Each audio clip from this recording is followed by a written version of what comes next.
Hey guys, this is an optocoupler circuit or an optoisolator circuit. The two words are interchangeable. And basically, the function of an optocoupler is to provide electrical isolation in a circuit. So basically, the power at the input side won't affect the power at the output side. They'll be independent.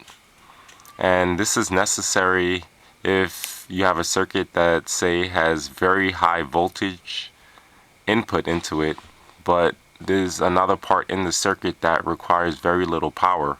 So basically, you don't want the excess power from the input side going to the output side, or you don't want the power from one part of a circuit to be at another part. So it provides the electrical isolation in a circuit to protect the electronics and to prevent too much power from going to a part where you don't want it.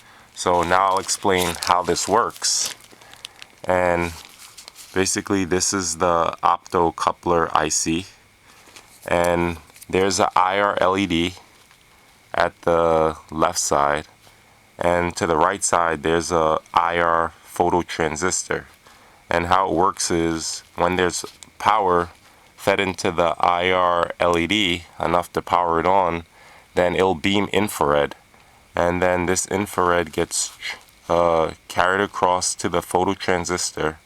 And this phototransistor is an IR phototransistor, so it's made to pick up infrared light, which is what this is beaming, infrared light.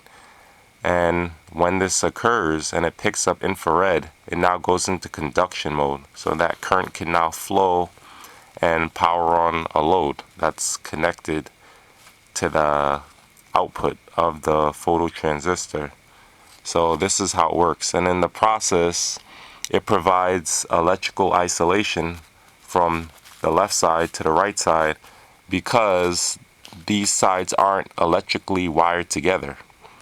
It's now conducting by the infrared, but it's not directly conductively tied together, so there's isolation. So the power at this side of the circuit won't affect the power at the output side.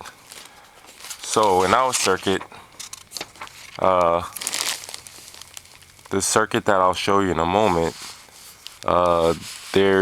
we just feed power into the IR LED, and I'm gonna make a switch, and then this will be on, this will be off. This is connected to ground, and this is connected to about 5 volts, but it could be less because it only needs about 2 volts.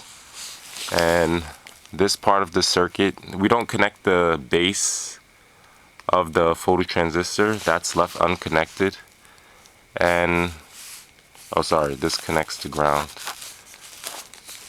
We don't connect the base of the phototransistor, that we leave tied. And to the collector, we place about 3 volts, and we place a resistor, and then we place an LED.